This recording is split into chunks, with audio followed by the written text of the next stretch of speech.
all the participants who are here with us this morning. It is 10 o'clock and our start time, but we're just understanding that there are people who are having some issues logging in. So if you can, we can just beg your indulgence just for an additional 5 minutes to see if there is any issue that we need to resolve. Some persons are saying it's tolling for them. I'm not sure. I know Flo did say that there was a regional issue with the internet, the Wi-Fi, sorry. So we're just going to give an additional 5 minutes just to see what's happening, and we will start promptly at 5 past.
Two, one. Good morning once again, and thank you so much for joining us on this platform for the Memory of the World, UNESCO Memory of the World Caribbean Virtual Workshop. My name is Natalie Jolie Fanis. I am the Director of Marketing and Communications here at the South Louis Community College, and we are so happy to be able to partner with the Memory of the World in order to bring you this workshop. I'm going to hand over very soon to our head librarian and also the vice president of this committee, but we just want to do a few housekeeping before we begin. So firstly, we have asked in the chat that everybody identifies themselves by their name or organization or both, so that we can verify everybody who is on this platform and keep things running smoothly. Also, to help with our streaming, we would prefer if you keep your cameras off and mics as well, so you stay muted throughout the presentation. In addition, we would like the presentation to flow very smoothly, and therefore we will have our presenters. We have at least 5 presenters here with us today to go through the nomination process. And we ask that they be allowed to present right through. However, we encourage you, if a question pops in your head, to put that in the chat, where we will monitor and curate. And at the end of the presentation, we will have a moderator. I will serve as a moderator, and we will pitch your questions to the particular presenter who will be able to provide the answers. If you do want to ask your question at the end, you will be able to turn on your mics to do so. So we look forward to a very successful workshop this morning. We know it is a very important one, and therefore all care and due process should be taken. And we are very happy that we are able to have our various presenters with us from the number of different islands. That is so wonderful to see the region come together for this purpose. So without further ado, I will now hand you over to the librarian of the Hunter G. Francois Library here at the South Louis Community College, Mrs. Kathy Birch-McDiarmed, to start things going. Mrs. McDiarmed, over to you. Thank you very much, Mrs. Fanis, and good morning, everyone. On behalf of the Regional Committee for the UNESCO Memory of the World Program for Latin America and the Caribbean, it is my utmost pleasure to extend a warm welcome to all participants. Thank you for supporting us, and thank you for promoting and answering the call. I would also like to take this opportunity to thank the Sir Arthur Lewis Community College, our national tertiary institution here in St. Lucia, for granting us this online platform and use of their resources to facilitate this very important workshop. Special greetings to our own Ms. Marcia Symphorian, Secretary General, the St. Lucia National Commission for UNESCO, President of the MoWLAC Regional Committee, Ms. Laura Sanchez, and members of the UNESCO Secretariat who are also present with us here this morning. I want to also acknowledge the presence of representatives from the other national commissions, the various ministries, libraries, archives, museums, and our regional press. And as well, those with a vested interest in preserving and promoting our region's history, culture, and heritage.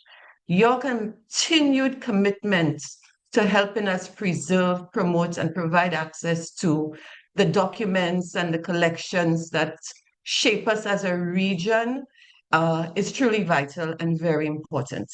Today's session is really designed to deepen our understanding of the Memory of the World program, its purpose, its goals, and the vital role each and every one of us can play in safeguarding the rich documentary heritage of our communities and our region. We will pay particular attention to the nomination process because securing an inscription on the Memory of the World Register is really more than just an administrative achievement. It is a powerful form of international recognition. An inscription affirms that a collection or document holds enduring value, not just for us, but for humanity. It acknowledges that our region's stories, the stories that shape the Caribbean, our struggles, our knowledge, and our contributions deserve to be remembered and preserved for future generations. The workshop will flow through a series of short presentations by members of the Regional Committee, as well as experts in the field of documentary heritage. We aim to dissect each part of the application form, and so I beg your indulgence and patience so that all here today feel an equal sense of accomplishment and understanding of the nomination process. We have with us from the Regional Committee, Mr. Peter Scholing, our immediate past president from Aruba, Mr. Gregory St, MoWLAC's rapporteur, Gregory's from Dominica, and Ms. Rita Chen Fu, our regional advisor. Rita is from Suriname. Also joining us is Mrs. Joan Osborne from Trinidad. Joan is the past regional advisor for the Caribbean. And we also have with us Mrs. Margot Thomas, no stranger to MoWLAC and archives work in the region. And so without further ado, I now introduce and invite Dr. Paul Hector, Officer in charge of the UNESCO Office for the Caribbean and Advisor for Communication and Information, to offer some special greetings. Dr. Hector? Good morning, everyone. It is truly a pleasure to be with you today for this very important workshop hosted by the Sir Arthur Lewis Community College in collaboration with the MoWLAC Regional Committee. First of all, allow me to begin by commending Ms. Kathy Birch-McDiarmed, Vice President of MoWLAC, for her leadership in organizing today's session. Kathy, we are truly inspired by your advocacy for the Caribbean's documentary heritage and its memory institutions. Congratulations, and we look forward to seeing more of these events. Now, today's workshop comes at a pivotal time. If we think back, in 2021, the MoWLAC Caribbean Roadmap was developed as a strategic call to action. It laid out a vision to strengthen the participation of Caribbean countries in the Memory of the World program, and is already catalyzing meaningful change. It has helped galvanize new momentum across the region. It has fostered collaboration. It has enhanced communication and driven action on the preservation, digitization, and access to documentary heritage.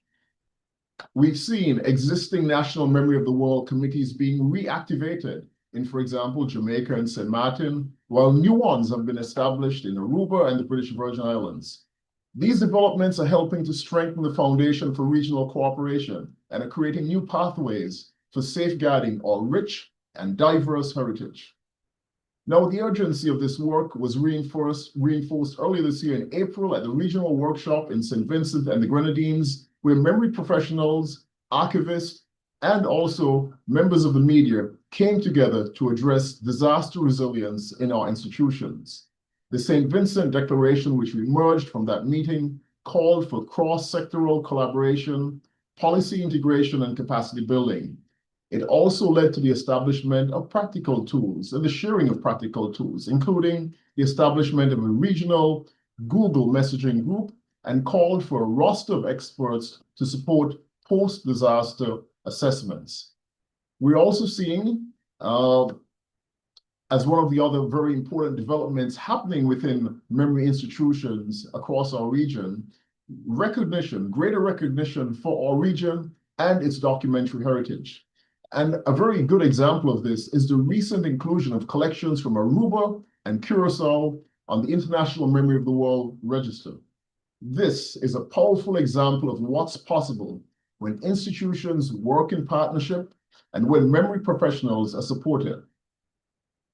These are great accomplishments, but our work is far from complete. As we all know, as we each know, the Caribbean is home to legendary writers, to athletes and other cultural icons, scientists, and other heroic change makers. Their stories, our stories, deserve to be preserved, celebrated, and shared with the world. Today's workshop is a vital opportunity to deepen our understanding of the nomination process and to take the next steps in preparing strong applications for the MoWLAC Register. So, I call on each of us to ensure that the creative, intellectual, and social contributions of our region take their rightful place in the global documentary record. I want to also especially salute the panelists who will be joining with Ms. McDiarmed today in delivering this workshop. I think of people like Joan Osborne, Margot Thomas, Rita Chen Fu, Gregory St, and Peter Scholing, who are really working alongside Kathy to help build a culture of excellence in documentary heritage preservation across the Caribbean. And there are also many other professionals, some of them here in the audience, working in archives, in libraries, in museums, and also in media institutions. I want you to know that your work is vital. Please continue to share your expertise. Please continue to join forces with others and carry forward the collaborative spirit that embodies our memory institutions and which was also evident in St. Vincent and the Grenadines recently. From UNESCO's side, we remain your committed partner. We will continue to provide guidance, training, platforms for visibility and impact, and when possible, financial resources.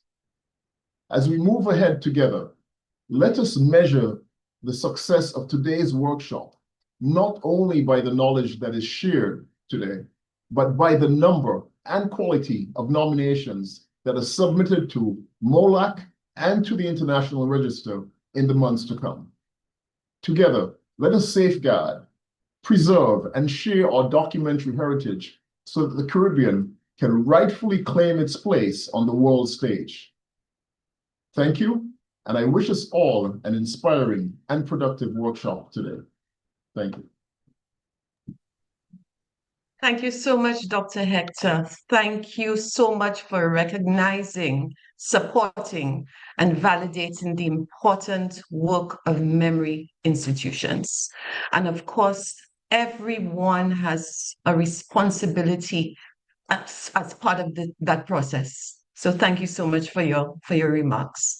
At this time, we turn our attention to the Memory of the World program itself. The Memory of the World program is a global initiative launched by UNESCO in 1992, born out of a deep recognition of the urgent need to preserve the world's documentary and bibliographic heritage. And that heritage can include documents like handwritten manuscripts, printed records, audio recordings, film, or digital materials. These documents carry the memory of our societies, our struggles, our achievements, culture, and collective identities. At its heart, the program seeks to ensure that this heritage, especially in places afflicted by conflict or natural disaster, is not lost to time. It promotes not only the preservation of these materials, but also their accessibility, ensuring that people everywhere, now and in the future, can learn from and engage with the past. To carry out this vision, UNESCO works through a network of committees and support systems at the international, regional, and national levels. These bodies operate according to the general guidelines for the safeguarding of documentary heritage, coordinating efforts to protect and share the world's recorded history. However, I want to point out that while the program is coordinated by UNESCO and supported by regional and national committees, it invites participation from all. Anyone with a connection to history, community, or culture can contribute to safeguarding our shared documentary heritage. In our region, the Latin America and the Caribbean Committee, known as MoWLAC, was established in 2000.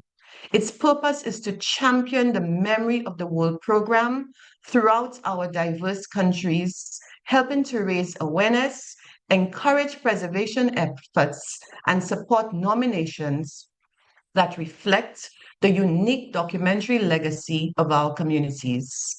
We now move on to a brief overview of the registry, which presents a listing accessible to the entire world of all the successful inscriptions to date. The MoWLAC Regional Registry is a UNESCO registry that includes documents, documentary collections, and bibliographic heritage of our region, recognized for their value to the collective memory of humanity. The conditions for participation are contained in the regulations for applications to the Memory of the World Register of Latin America and the Caribbean, as well as its respective application form. And I believe we have put links for those important documents in the chat, and they've also been emailed to participants ahead of today's workshop for your ease of reference. So those are the key documents and the guidelines you'll need when preparing a nomination. And as I mentioned, we've made them easily accessible, easily available to all participants, both in email and in the chat.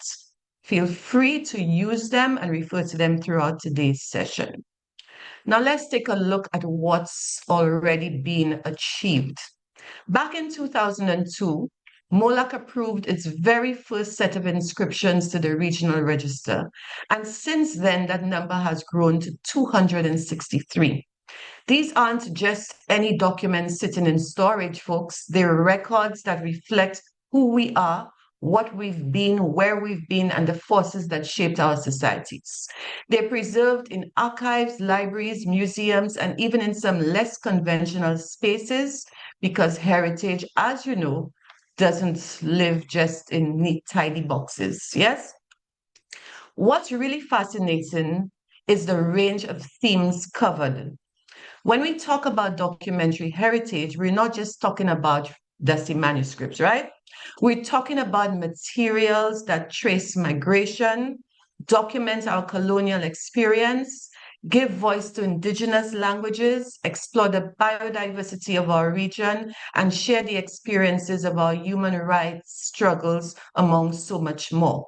So in making a submission, you may consider migration, cultural, personal, artistic, scientific, or commercial exchanges, the struggle for land and geopolitical changes, the colonial past, the development of native populations or languages, the richness of natural resources, their biodiversity, and their endemic species. The origin and development of dictatorships in the 20th century can also be considered, and the struggle for human rights.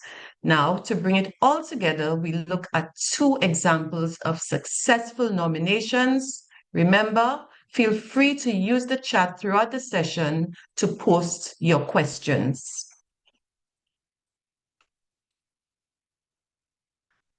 So one powerful example of how document themes, as we mentioned earlier, and formats help to preserve and communicate cultural and scientific heritage is the recipe settlement books from Matanzas, Cuba.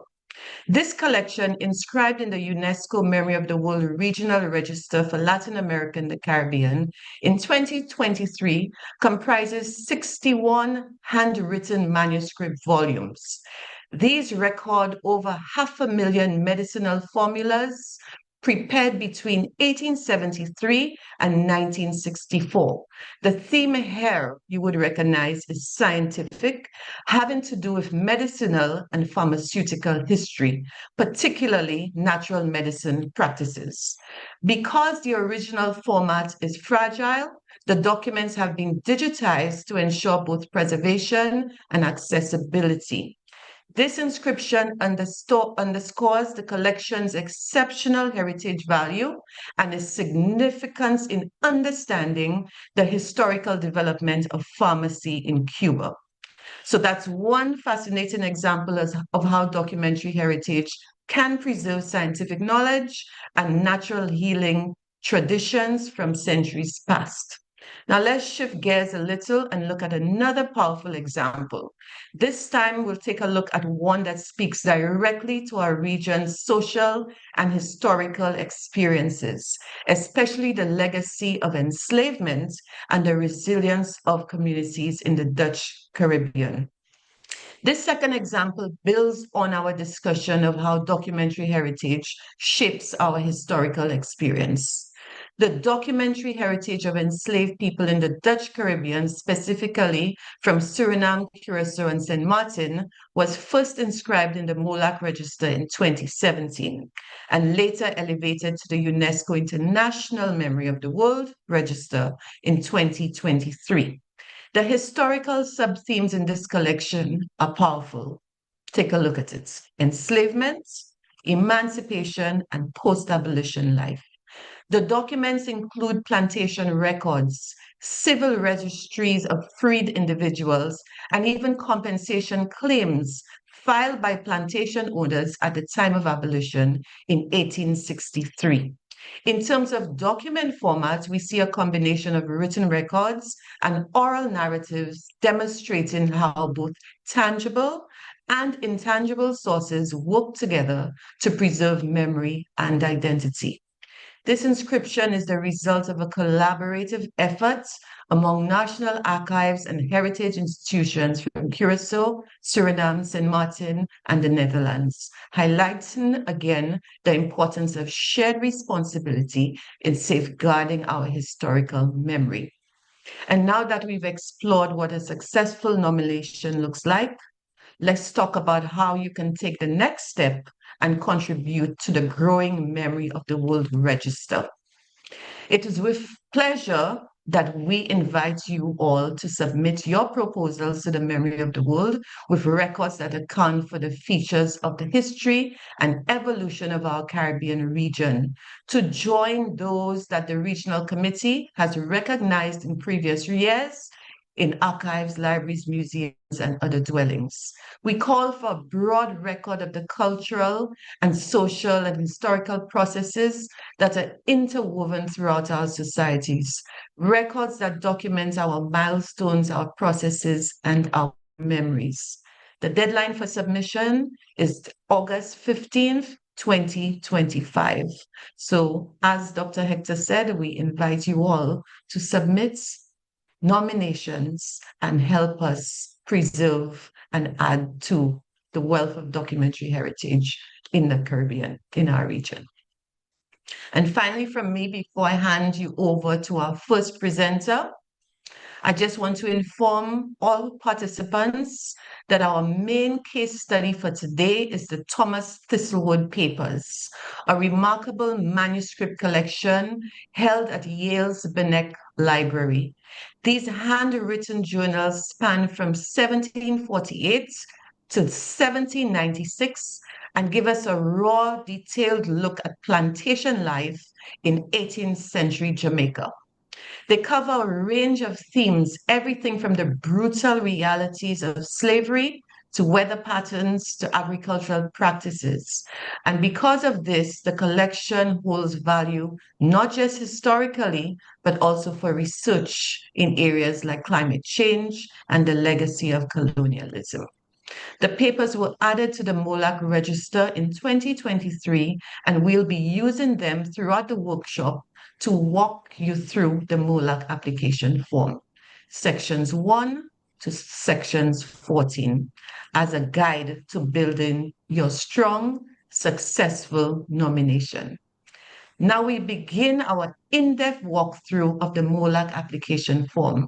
And it is my pleasure to introduce you to two members of our regional committee to guide us through the first half of the form. Mr. Gregory St, our rapporteur from Dominica, will start us off with sections 1 to 3, covering the title of the documentary heritage, the summary section, and the general information section. Following Gregory, Mr. Peter Scholing, our immediate past president from Curacao, will lead us through sections 4 to 7. Peter will cover the aspects of the form that deals with the declaration of authority, the legal information that's required, details of documentary heritage, and critical elements of authenticity and integrity.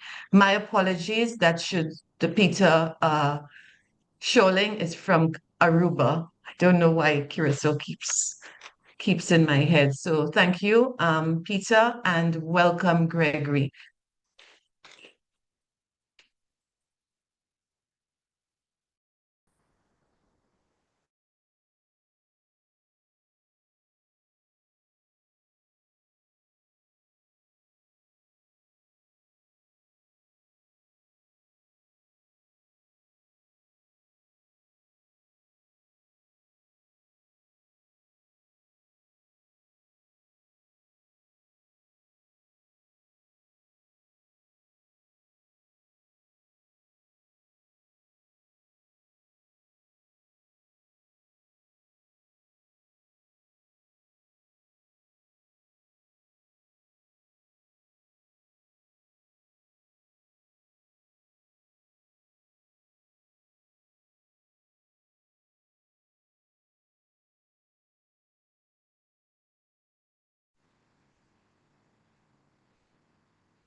I'm on. Okay. Good morning, ladies and gentlemen.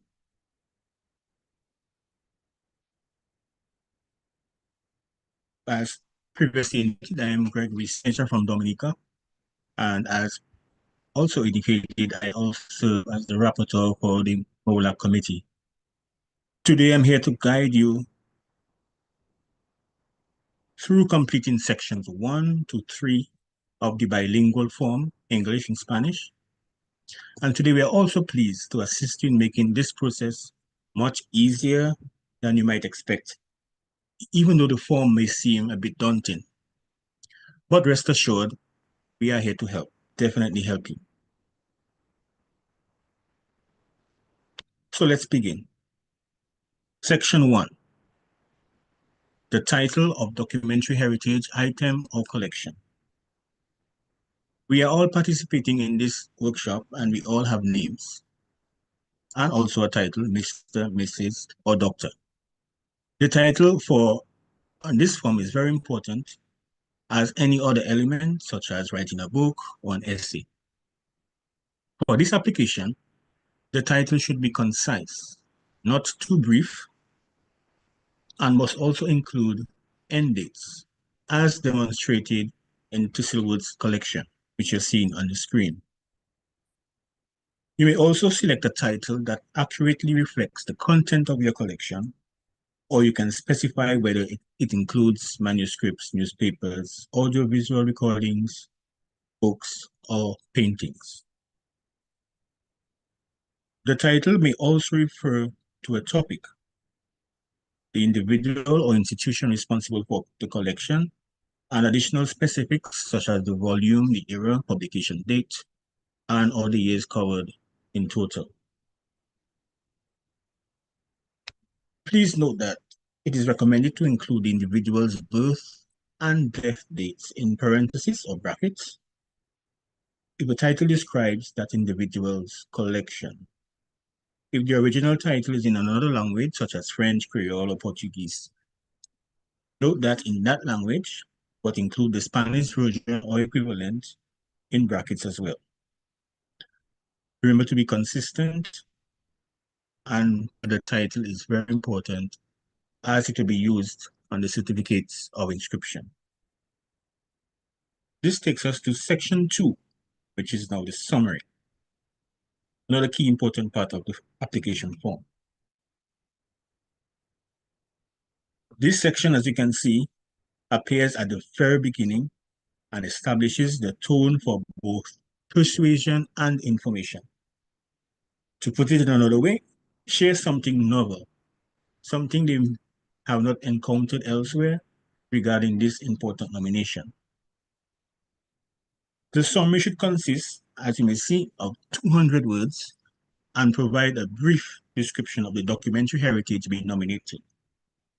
200 words may seem a lot,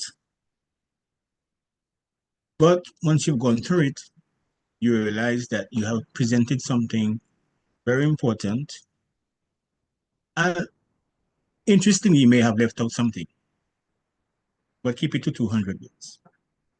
Only you are aware of the unique aspects of this work. We recommend that you take the time to persuade the readers of the significance and uniqueness of your nomination. This section can be completed last, as your thoughts may become more organized as you progress through the rest of the form. So as you go through the form, looking at all the other sections of the form, you may realize that, hey, you're gathering more thoughts, more information. This now takes us to section 3. General information on nominations or nominators' contact details.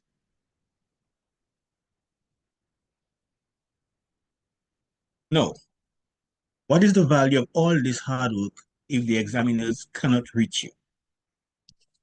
This section seeks to garner the following: the name of the nomination or nominators, person or persons, organizations, the relationship of the nominated documentary heritage, contact person or persons, their telephone number, email, websites.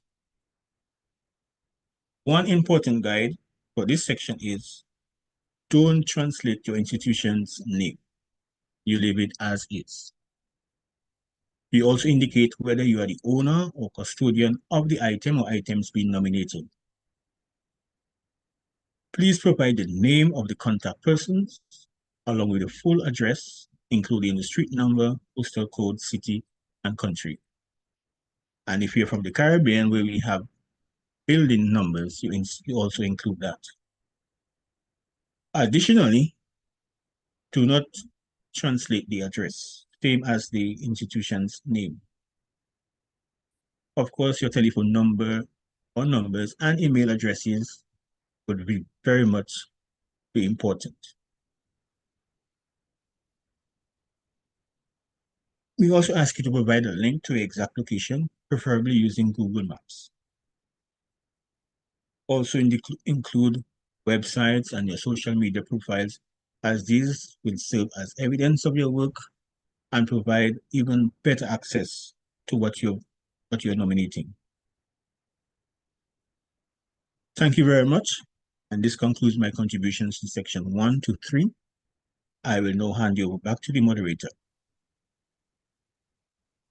Thank you very much, Gregory. And now moving right along, I invite Peter Scholing to guide us through sections 4 to 7. Thank you. Welcome, Peter. Thank you, Kathy. Next slide, please.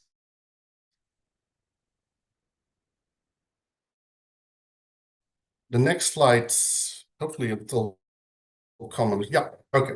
Is quite straightforward. When you submit a form, you have to sign it. And in this case, you have to certify that you have the authority to send in this nomination. You see there that all nominators must sign here. If there's usually it's just one nominator, it's the institution that is the owner and the custodian. And in that case, you just add your contact information, you put the date on it, and you put your signature in it. And usually the best way to do that is to scan a signature, and to include it as an image inline. In some cases, we get digitally signed PDF documents. If you know how to do that, that's great. If you don't, that's also good. Just try and include a scanned version of the signature. If there's more than one nominator, put all of the signatures, all of the contact information. You also see that there's a part about the stamp. Especially in Latin America, institutions love their stamps. If you do have it in a digital format, please include it. If not, that's also okay. It's optional. Next slide, please. Next slide is about legal information. Let's wait until it comes up.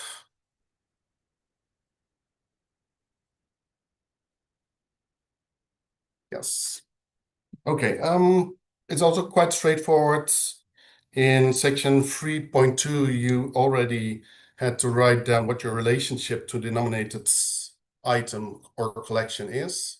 And in this case, most nominators are also the owners and the custodians. And in that case, you only have to fill out section 5.1 with the name of the institution, the address, and the contact information. If not, and that's in certain cases that it's perhaps a private collection that is held in custody by a library or a museum, etc., then you have to fill out not only the name, address, telephone number, and email of that custodian and that owner, but also, and that's the please note on the bottom,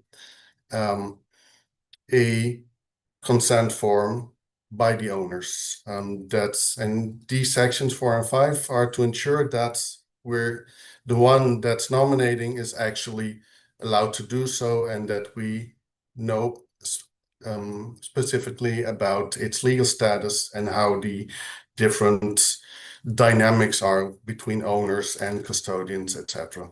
If that's the case, in most cases, it's just the institution that holds it, that owns it. The next part, that's 5.3, is about its legal status. Is the next slide, please.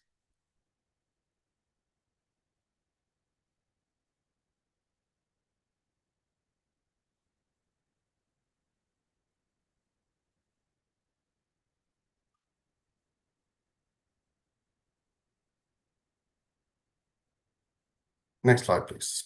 5.3, legal status, accessibility, and copyright status.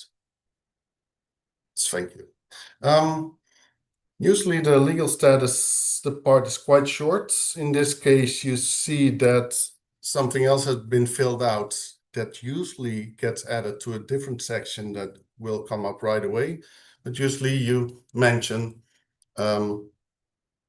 this collection, this item is owned by this institution. Or for instance, the National Archives of this country are the legal custodian of all the government archive. Well, if it's a government archive, that is ample explanation. If you want to include a link to the law, that's perfectly fine, or a statement on the website which explains it more, but that's not necessary.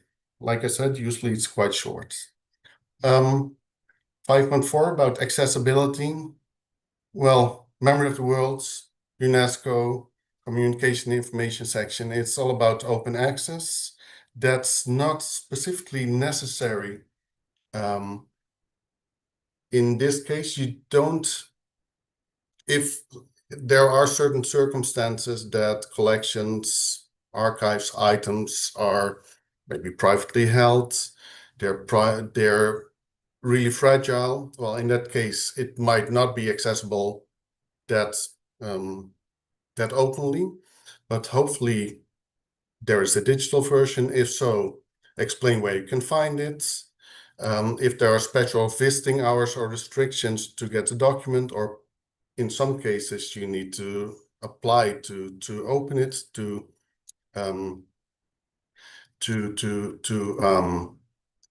have it to be able to visit, etc. That might also be something to mention.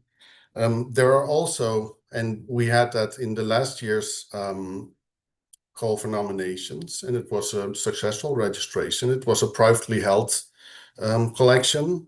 It was a musical collection, and in that case, well, access is probably a bit more limited even. And in that case, you should also explain the circumstances and how to contact or how to visit.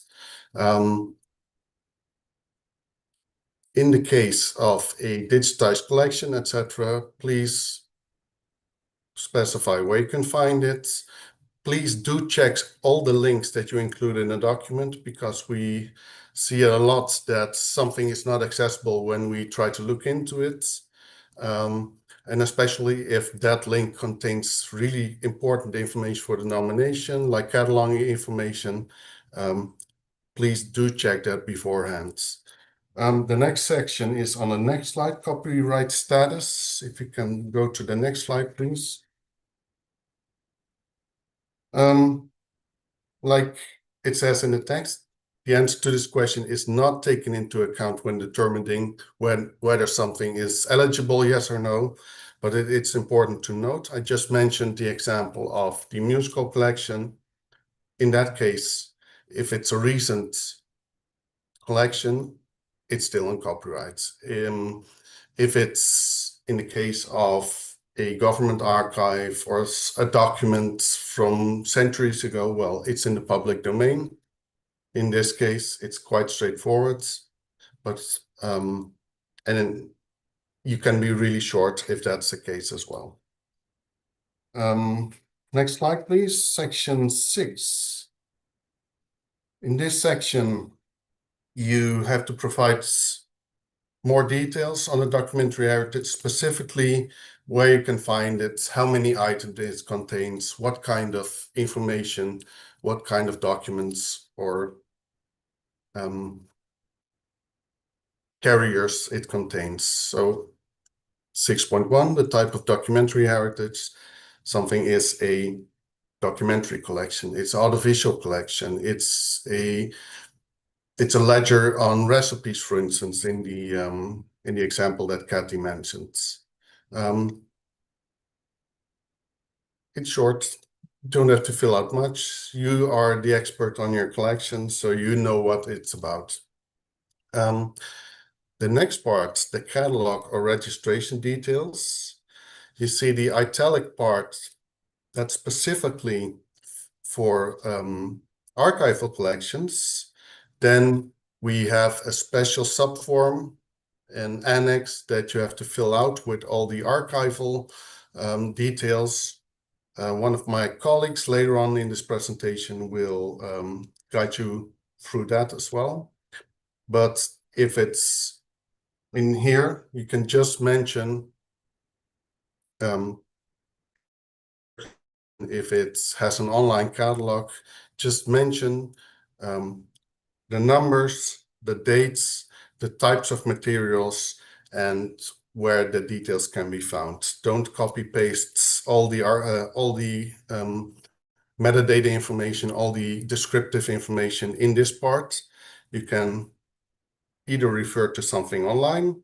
If it's a library catalog or it's part of an online collection, just put in the link to that. And if it's an archival collection, please add the annex as mentioned. Next slide, please. Image of documentary heritage. I also saw that there was a question about that already. I'm going to address it right away. We'd like to, in the case of a successful nomination, to promote it, to announce it, to make sure it's included in the Member of the World websites, in the press release, in our registry observatory part of the MoWLAC websites on the UNESCO, on the bigger UNESCO websites. We're not asking you to transfer copyright or anything, but make sure that the images you send are of a high quality. Say something about how it's housed, detail pages, for instance, example scans, and that you own the copyright to it. So please send us only pictures or scans that you made yourselves, because if not, we cannot reuse it for promotion or on our website. So that's what that part is about. Please also include the description. What is important and what we get a lot is that we get sent WeTransfer links, for instance. They, after 2 weeks, we cannot open them anymore. Please try and find if it's too big to send as an attachment or as a annex to this form, please make sure it's not in a WeTransfer. What we also see a lot that we get links to an internal SharePoint, for instance, that usually gives us problems as well because we cannot see them, we cannot download them. If you are in doubt about it, please contact the email address that's mentioned there, and the MoWLAC Secretariat will guide you through that part. The next part, section 6.4, is about provenance, and usually you describe there, but in the case of this, of the Thistlewood papers, it was briefly mentioned earlier. How did the document or the collection from its creation, from the original creator, end up in, no, one back please, end up in the hands of the owner, the custodian, the institution that is writing this section. Please go back. Yeah.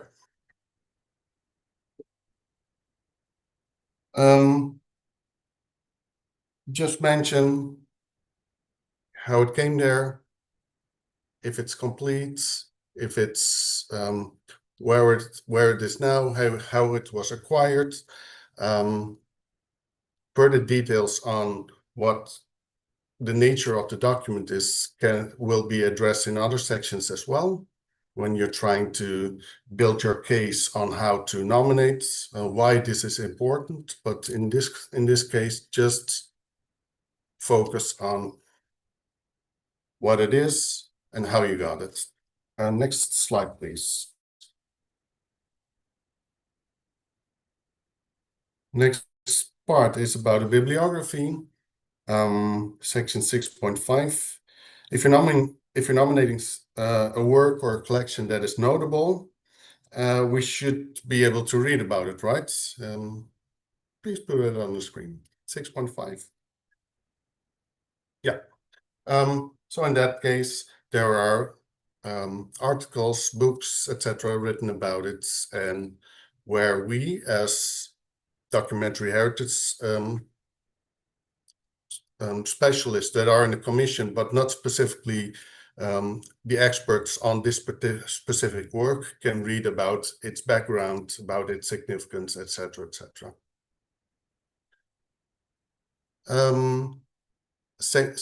Section 6.6 is about references.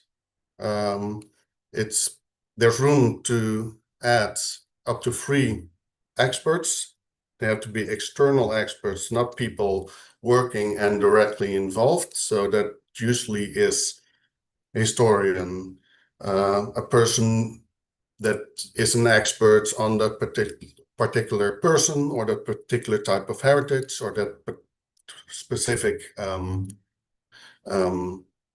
time period, for instance. It's what's important to note, it's up to 3. If there's only one, there's only one, and that's also okay. Please go to the next slide.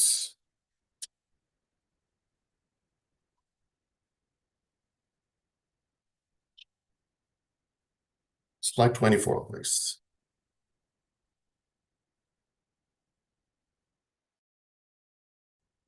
Slide 24 is a reminder about the item 6.2 that was already already mentioned, make sure that it's annexed.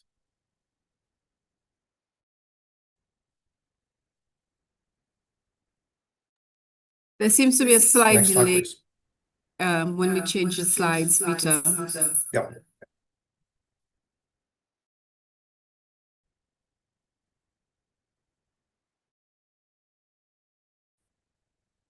So this one, yeah, okay. So this is a reminder that to not include all the catalog and inventory information in the form. The form would be really long, and we wouldn't be able to browse and read everything about it. Just put it in an annex or an online link. And that concludes section 6 and section 7, which is my final part of this presentation, is about authenticity and integrity.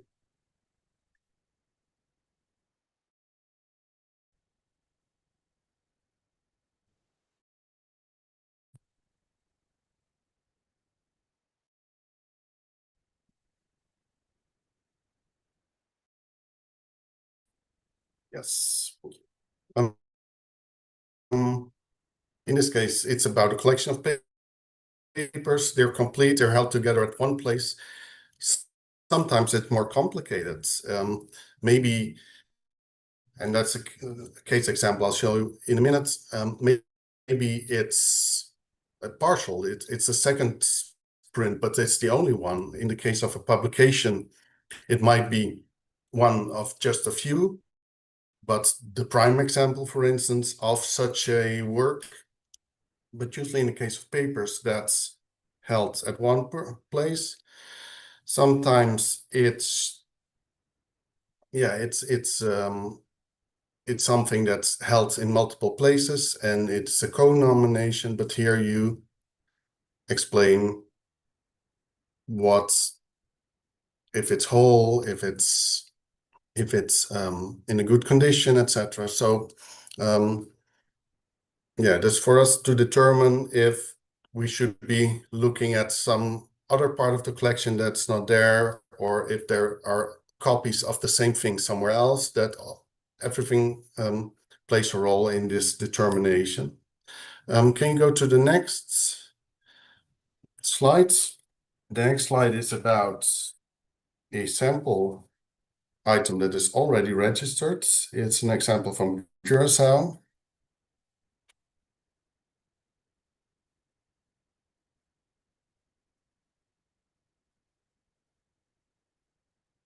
Yes, thank you. So this is an example. It's called the Catequismo Cortico pa Uso pa Católico de Corsão. It's a work nominated to the International Register in 2008. And it was actually the direct result of a workshop. It's a catechism, originates from Curacao, and it's one of the first printed works in Papiamento. So that's its significance. In 1826, this catechism was translated and published into Papiamento by the Roman Catholic priest Martinez Nieuwint.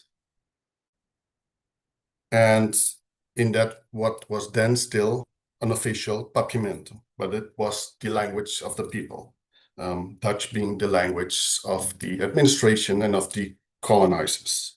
It is a unique document that shows the transition of Papiamento from spoken language to written language on these ABC islands, and it accelerated the recognition of Papiamento as a language. Back in 2008, when this work was nominated directly to the International Memory of the World Register, the nomination form was quite different back then. If you look it up on the website of the register, that you can see the nomination form, but it's quite different than what it is right now. But one interesting part of this backstory is about its provenance, which we talked about in section 6.4, and also about its authenticity and its integrity, which was in section 7. In this case, it's the second edition of the book. The first edition from 1826 had been lost, but only one copy of the second edition of the Catequismo Cortico has been preserved. This copy. It was kept in the library of the Diocese of Willemstad until fire broke out in the library during the riots in Curacao, the 30 de Maio riots in 69, sorry. After that, the copy was kept in safekeeping by a father, and in 2001, the book was donated to National Archives of Curacao. So if you know all of this information, that's important to mention. It tells something about its provenance, about its authenticity, its uniqueness, but also about its interesting history, why it's important to nominate this. So in this case, you can mention it, you can mention all these kinds of information. You think maybe it's not that relevant to put in a nomination form. Believe me, it is. It's part of his history, and that helps us determine whether it's that unique item that you say it is, or you think it is. It's also a good segue to go to the next part of this presentation, and for that, I'll give the word back to Kathy. Thank you. Thank you. Thank you. Thank you, Peter. I think we've definitely set a solid foundation, like you said, that would help us segue into the next section. So I'd really like to thank Gregory and Peter for setting that solid foundation. And participants, just a reminder that if you have any questions for Gregory or Peter, please use the chat. Members of our technical team will attend to all questions at the end of the session. We now move into the second half of the MoWLAC application form, continuing with the completed nomination from Jamaica as our guiding example. This practical reference will help us unpack the remaining sections from regional significance to preservation planning. First up, Joan Osborne from Trinidad will take us through sections 8 and 9, focusing on comparative criteria for regional significance and the gender dimension. Next up, Margot Thomas from St. Lucia will cover sections 10 to 12, which deal with the preservation and access management plan, stakeholder consultation, and additional supporting information. And finally, Rita Chenfu from Suriname will guide us through sections 13 and 14, addressing risk assessment and the conservation preservation plan. Let's now welcome Joan to lead us into section 8. Welcome, Joan.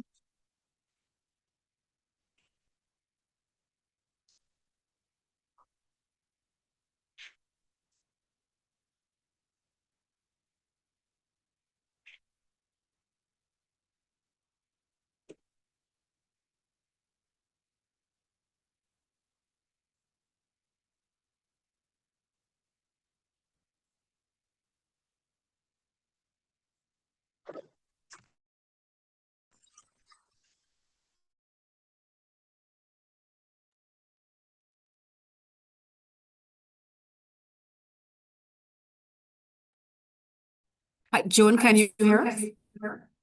Hi, Okay, are you great. hearing me? We can hear you now. Okay. 1 minute, I'm just, okay.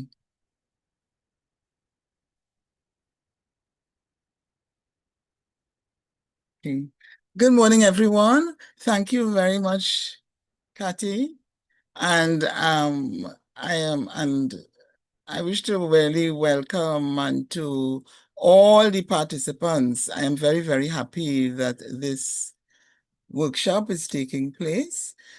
In the first section of the workshop with my colleagues, Peter and Kathy and Gregory, you were required to do some basic work on your application form.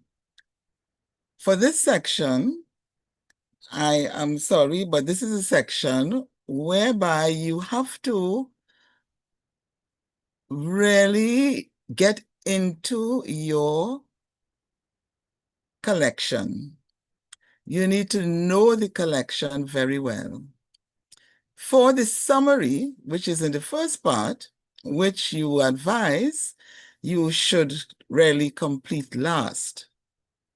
It is because in what we call mining the collection, is almost as if you are in a mine, gold mine, diamond mine, and so on, and get into the collection in order to show the significance of the collection to the region, in the case of the regional register, and the world when you are doing a nomination for the international register.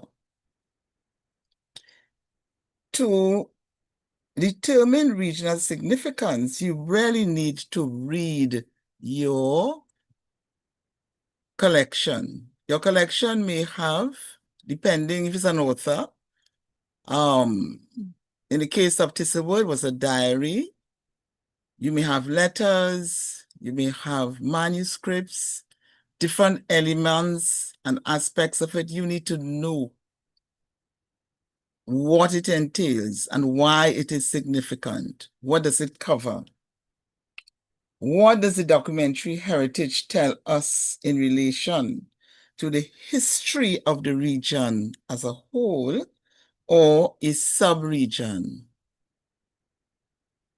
Depending on what type of document you are nominating.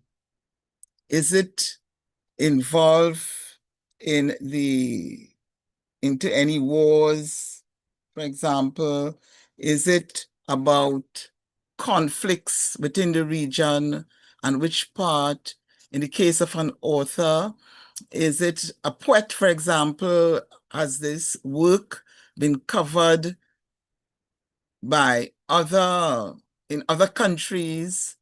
Has the poet dealt with not only the the country in which he or she is a national, but for example, I'm in Trinidad and Tobago, right? How does it include Jamaica, Barbados, Dominica, etc.? How does it include other parts of Latin America?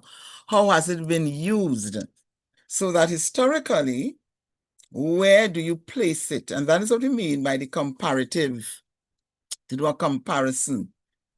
What does the documentary heritage tell us in relation to the history of the region as a whole or as a sub-region? On account of that also, 8.2, we look at the uniqueness or rarity of your document. Can the documentary heritage be described as unique, the only one of its kind ever created, or rare, one of the few survivors from a large number? 8.3, how does the document, reflect its time, which may have been a time of crisis, of significance, of social, economic, political, or cultural heritage? Does it represent a new discovery, or is it the first of its kind?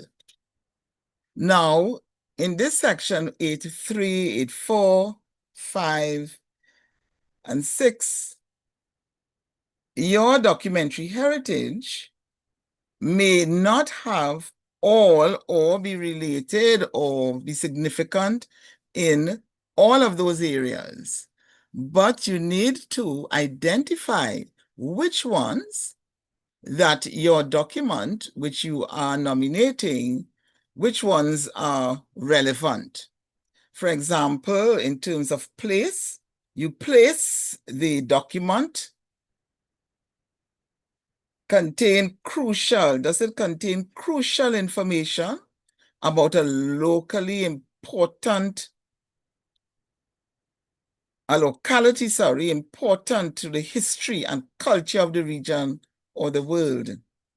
For example, was the place itself an influence on the facts or phenomena depicted in the document? Does it describe the physical environment, cities, or institutions? For example, last year, one document from Trinidad and Tobago, the Marshall Montano collection, Marshall, his songs, his videos, etc., cover every area in the region and to some extent the world. And he has done work across the region so that even some of the pieces, his songs, right, they deal not only with Trinidad and Tobago, but situations across the region and to some extent the world. So that you need to know in depth the collection so that you can make some valuable comments in that area. Now, 8.5, social, community, or spiritual significance. And this brings me to another nomination, which was done for the International Register. And one part of the collection was the Orisha Marriage Act, the only one of its kind. So that in that case, not only is it rare, it is unique, it doesn't exist anywhere else in the world, but it has special spiritual significance for the Orisha people, not only in Trinidad and Tobago, but globally, so that you are able to make some very serious points to show that the document is of great spiritual significance.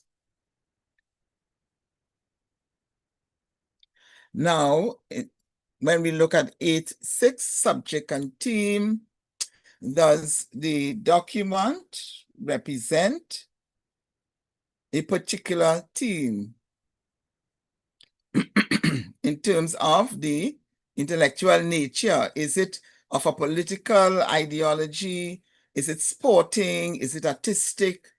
You need to know your collection very well so that you can make some very important statements about it in the area of subject and theme.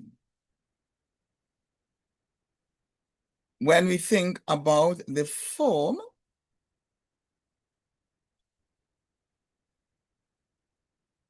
is the document an outstanding example of its type? The criterion refers to the physical nature of the documentary heritage. Is the documentary heritage particularly a fine example of its type?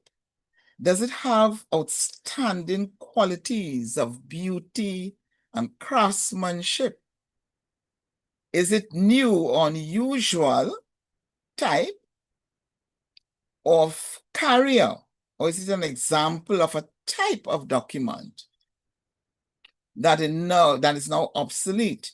And when we think of the example which we have been using about the Thistlewood diary, you can see there that according to Catherine Gerbner, describes the unique form and style of the Thistlewood diaries as having tiny slanted script on a paper bound together into small volumes on the cover of each notebook. And Thistlewood wrote the year inside each diary was made up of a few hundred pages, so that in this case, not every document will have the same. But in this particular case, you have a unique form and style, and therefore, when you identify that in the document which you are nominating, you are able to make some serious points about it in the nomination. Now, section 9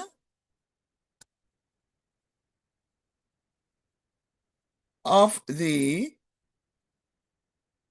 nomination form, which deals with gender. Now, some documents may not have anything at all or be able to comment. You may not be able to comment on this section, but this is a very important section for UNESCO. And therefore, you need to, when you study your document, you need to make a statement on the significant contribution that this document has made to all the questions of gender questions. For example, in the case of Mrs. Springer's collection, as a woman, a mother, as a poet, a lot of her work, she has done a tremendous number of poems and so on, dealing with the questions on women issues, so that many statements you were able to make in that regard. Apart from that, some of her essays also dealt with issues about women, women concerns, etc., relationships between men and women. And therefore, you are able to include statements about that in the nomination.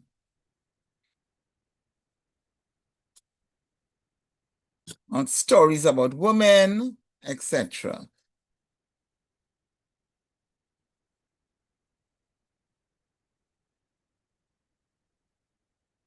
I think that is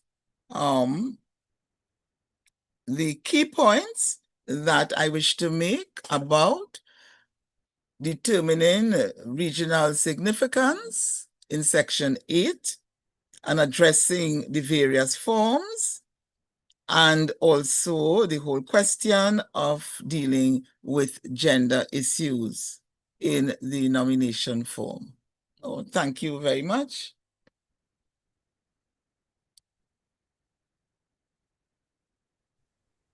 Joan, can you continue with section 9, please? Excuse me, sorry.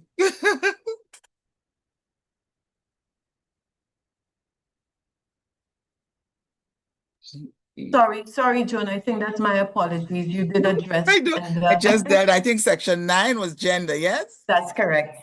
Thank you so much, Joan, and we'll hear back from you shortly. It's my pleasure to introduce and bring on Margot Thomas. Welcome, Margot.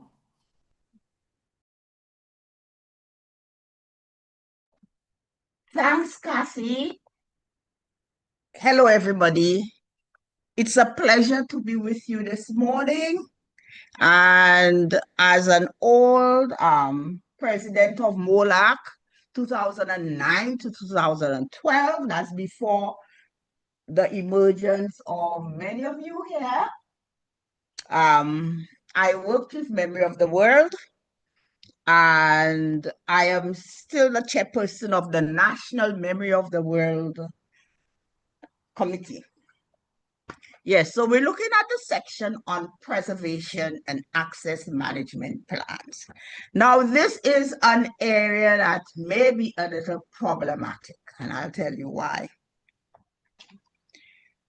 We deal with, for those of us working with archives and even the specialist libraries, our archives and our libraries are not as old as those in the first world. And many of our papers are of 19th and 20th century vintage. And we know that there are inherent problems in those papers because many of them were manufactured from wood pulp. And we know, particularly for our newspapers, how they get very brittle and they cockle after a time. And even our files of correspondence. We have to be so very careful in the archives because if there is any damp, they are liable to get mold. And this is a problem that we have. Our registers, I am very happy to say that our registers are in very good condition, except for a few, because sometimes the silverfish get into our registers and they wreak havoc on them. This aside, the question before us is, are there management plans to preserve, digitize, and or provide access to the nominated documentary heritage? I'll segue a little bit into a nomination that we put through to not the original, but the International Memory of the World. And we're having a little difficulty because this collection is held by an individual who is still alive, and he has the collection within his household. You can think of problems that can ensue because of that. There are no funds to digitize at the moment, but digitization is the best way to go. Then when it comes to the provision of access, if the collection were housed within the archives or within the library, we could come up with a very cogent plan so that individuals who want to access the collection could come in and view the collection, because we would put certain safeguards in place to prevent theft and to prevent individuals from defacing the collection. And I tell you, it's a very good collection. UNESCO recognizes that, but this is the problem that we're having. Digitization of collections. This takes money. And for us at the archives, trying to digitize collections can be costly. So you have to have a plan whereby the government could be a partner with the agency to digitize the collection so that there would be no deterioration, because we know that the paper records continue to deteriorate, but so that there could be better access, because we could just leave the collection untouched, ensure that we have the right climatic conditions when it comes to the temperature for our paper records between 13 and 20 degrees centigrade, and our relative humidity between 45 and 55%. So if the collections are within an institution, the collections would be better managed and they could be better taken care of. Going a little further, I want us to realize that it is important, and I'm going to stress it, it is important that we safeguard our collections, especially from mold. This is a problem that we are having at the moment, because, you know, in St. Lucia, so many of our buildings are having mold. And I was talking to someone and they said it has a lot to do with the architecture and so on. But I'll not go into that because that's not the remit of what we're discussing. So we must make sure when we're sending our nominations in that there is a plan to preserve, to digitize, and to enable individuals to have access to the collection. Because having these collections in situ doesn't mean that we just have the collections there.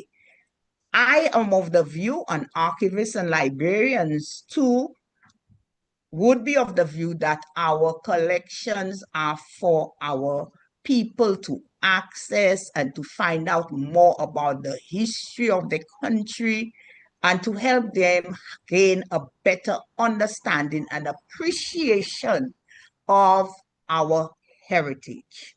So let's go to the other slide.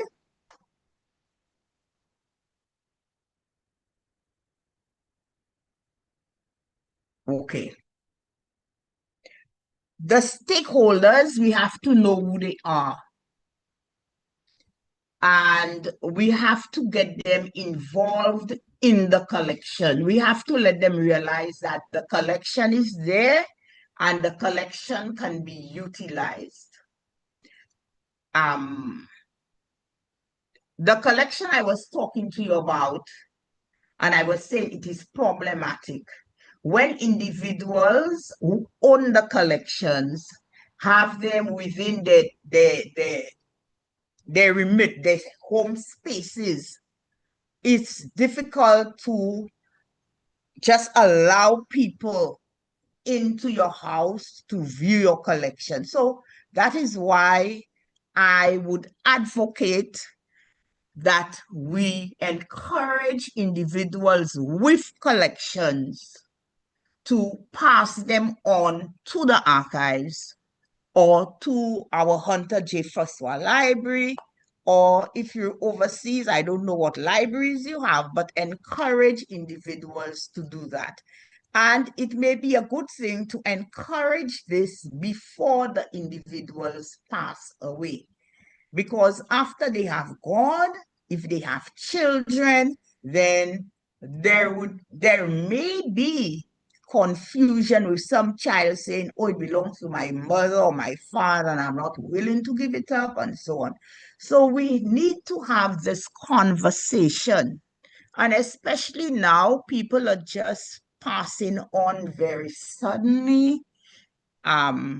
We should, when we know there are people who have collections, perhaps talk to the families and ask them to pass the collections on to us. I'm talking as information professionals, that there may not be problems later on, you know, and they should perhaps put it in their will, if they have wills, that these collections should go to the National Library, National Archives, whatever. But these collections should be preserved. Let's move on.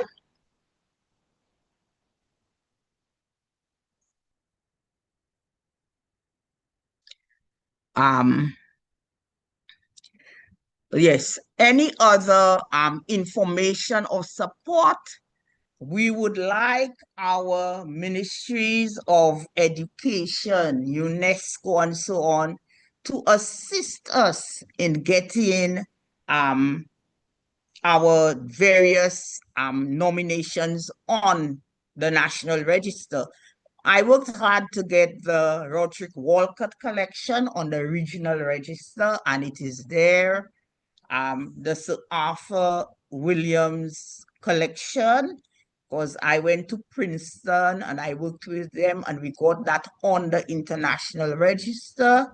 We must have, I'm saying all this to say that we need support, and in many instances, we need financial support from regional, international, local agencies that can help us, because we may have to travel, we may have to get maybe a little digitizing machine and so on. So we must always be willing to talk with our, sometimes, like I'm thinking of St. Lucia, I had a talk with our ambassador for Mexico and so on, and he actually donated an scanner to us. So, you know, these are the stakeholders we have to think of approaching when we need to get hardware, software, etc., to help us in this very important work of digitizing, of safeguarding, of ensuring that our collections are safe and I just love working in this area. Thank you so much.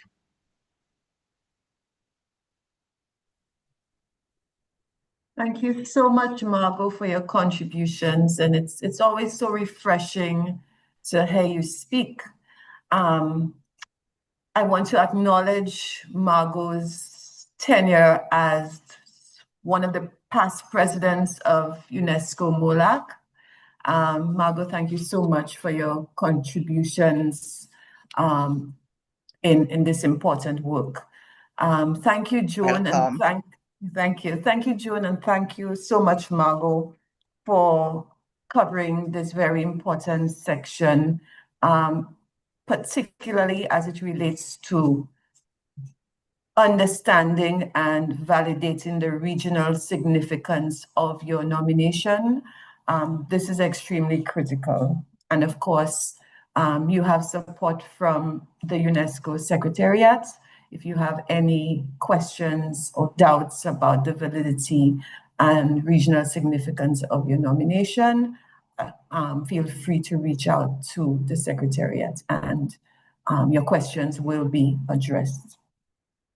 And now we move right along into our final section. And it's my pleasure to introduce Rita to cover the final sections 13 and 14. Welcome, Rita. Good day, colleagues. As Kathy just mentioned, my name is Rita Chinfu, and I am the Director of the National Archives of Suriname and recently appointed as the advisor of MoWLAC. So for this section, section 13, this is important to provide us insights and information as it reflects directly to the complex challenges we face in preserving heritage at multiple levels, from institutional vulnerabilities to broader societal pressures. So why are these sections important? It helps us to risk documentation and also to prioritize support and funding. And it enables better preparedness and response across institutions.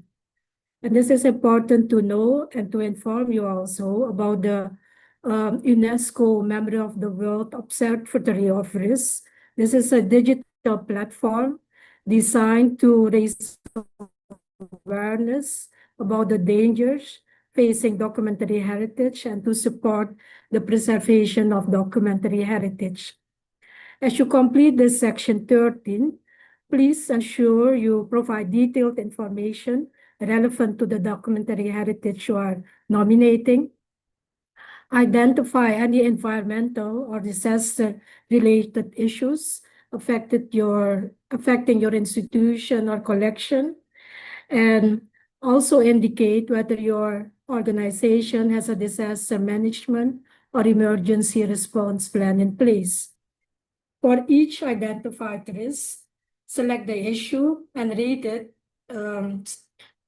its severity level using the provided scale. And I have to emphasize that your input here is crucial because it allows the Memory of the World also to better understand the vulnerabilities facing heritage collection in our region, and also to advocate for more support and resources. Looking at the risks, and it has to do with environmental and also with logistically issues. And think about things like moisture, dust, light, pollution, pets, rodents, and your other environmental factors that might be affecting your nominated document. For example, if you nominate a handwritten manuscript from the late 19th century and they show signs of damage, water damage, and visible lines from past exposure to moisture, you can tick the box about moisture.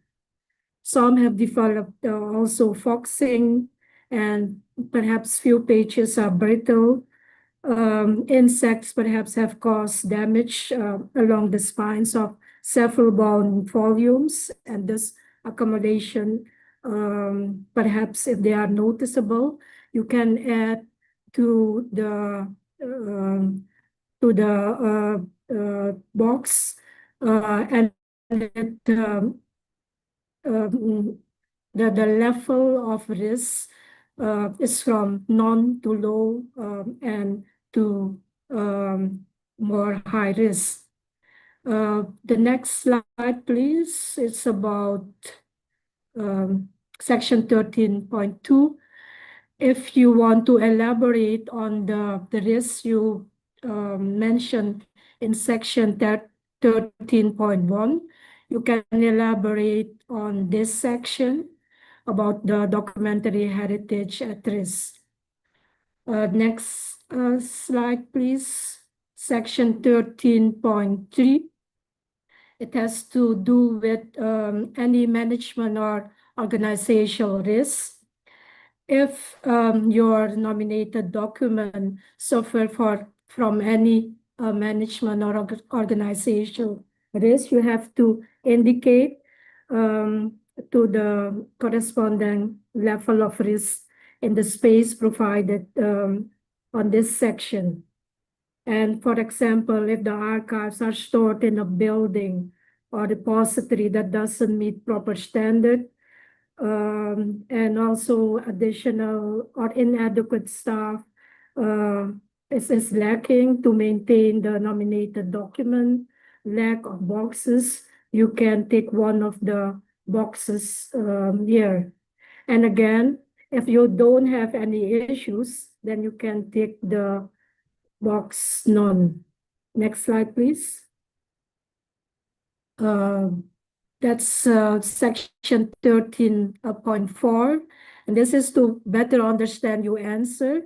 If you want to provide us with a detailed description about the risks, you can add in this section. And you have to use a maximum of 200 words to describe this section.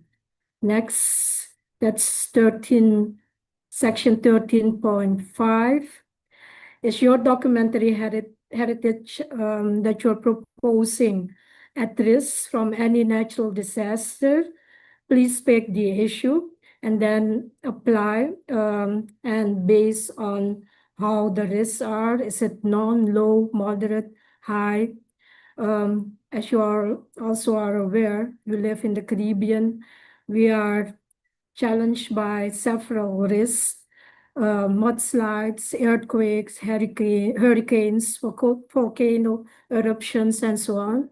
So please take one of these boxes to indicate the risks you are suffering or your nominated document are challenged with.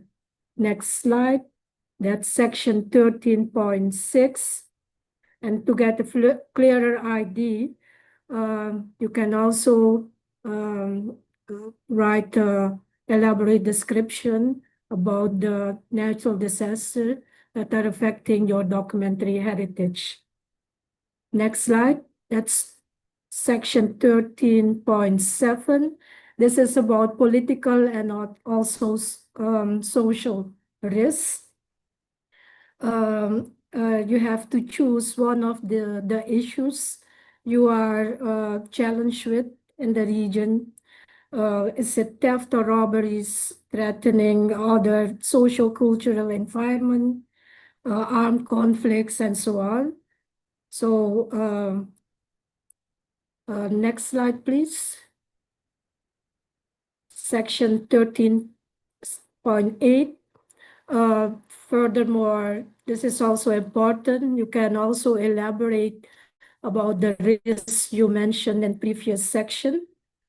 Then we have the next one, section 13.9. Please, section 13.9. And in this regards, if your documentary heritage that you are currently proposing exposed to risks caused by environmental factors.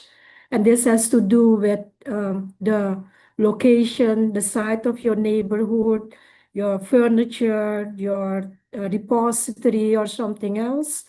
You have to use this box. And again, based on the level of risk, you can use one of the big boxes. It varies from none to high. Next one, section 13.10. Again, you can also elaborate in this section if you have more information to share with us. And next slide is, I believe, section 14. Do you have a management plan for the integral of your documentary heritage? And what is this integral, what is this management plan precisely?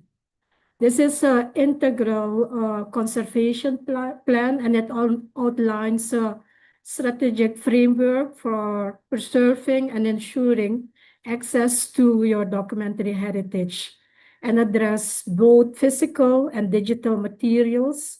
And it aligns also with best practices to uphold legal, historical, and cultural memory of the nation.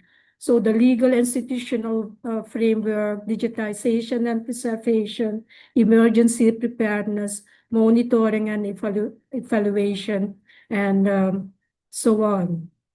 So here you have to add, if you have such a management plan, if yes, then you have to tick the box yes. Does your institution have a disaster management plan, mitigation, or some kind of response? If you have such a plan, you can share the link, and if not, or partially, you can use one of the boxes. With regards to digitalization, is your documentary heritage proposed already digitized? If yes, please share the link. And is it also on a website? You can also share the link on the website here in this box. So this is with regard to section 13 and 14. It has to do with the risks, the conservation and preservation plan. And I sincerely encourage you also to look at this preservation plan, but because it, as I already mentioned, provide us with information also to support, and also draft policy towards the documentary heritage that has been nominated on the UNESCO Memory of the World Register. So thank you. And back to Kathy.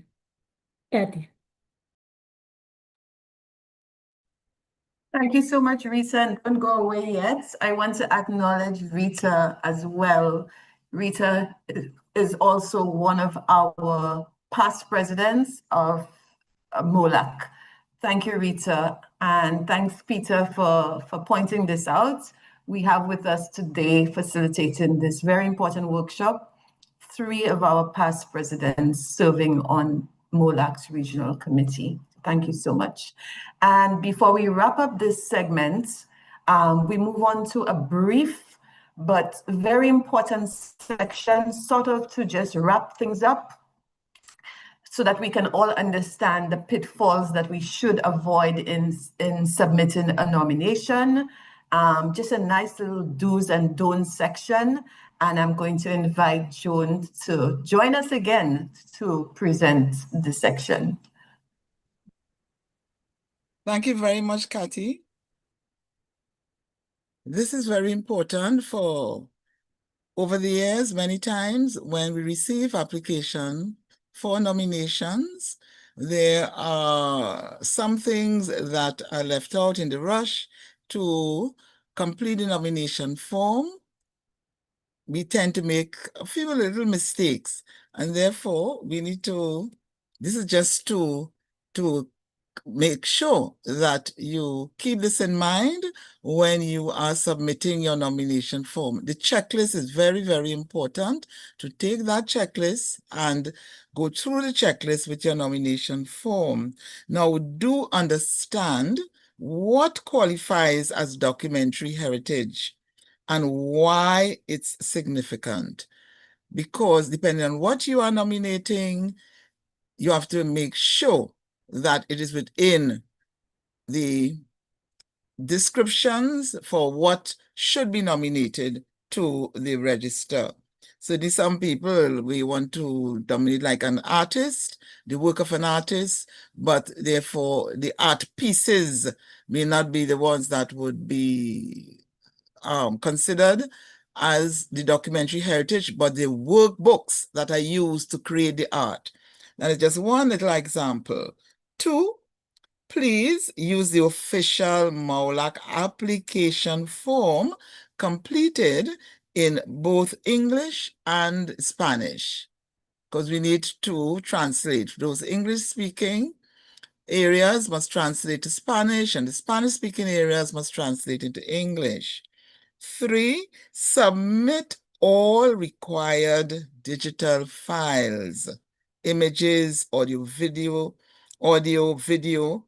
in the correct format so that there's no difficulty in accessing them.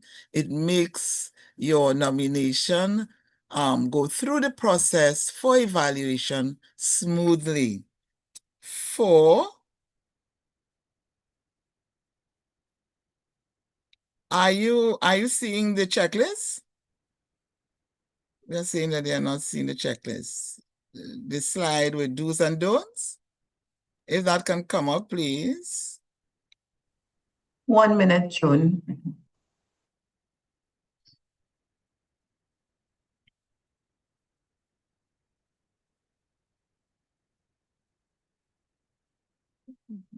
What's there?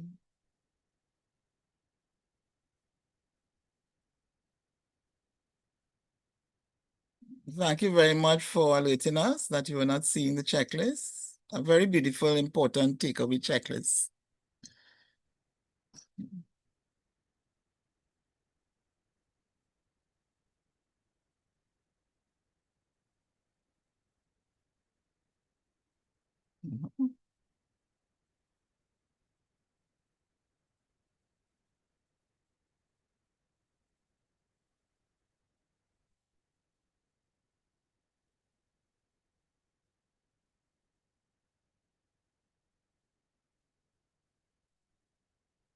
That's slide 47.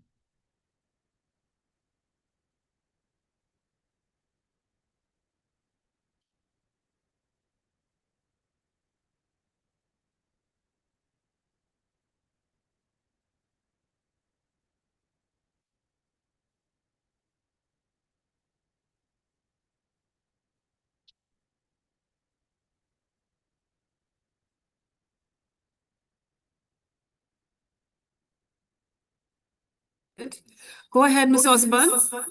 All right, is everyone seeing it now? Yes. Yes, it's on the screen. Okay, great. 4, clearly justify the regional significance of the heritage using the comparative criteria. The regional significance is very important because it is a regional register. For the local registers, the national registers, you need to identify the national significance of the documents. It is the same for the regional register and also the international registers. 5, provide accurate details on authenticity, provenance, and usage. It is very important that it's an authentic document, and it's not a copy. It is not something that does not really exist. And also the history, how did you come upon this document? What is the history of this document? Number 6, now include the management and access plans. even if they are in development. It is very important because we all the items on the register,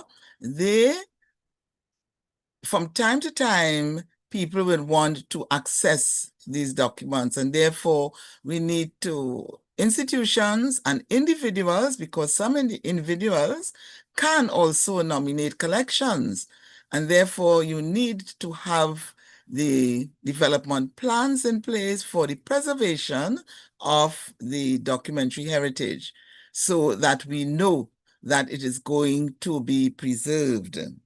7, you consult with stakeholders, and if possible, include a letter of support. That is very important because it says something about the importance of your document, which you are nominating for the register.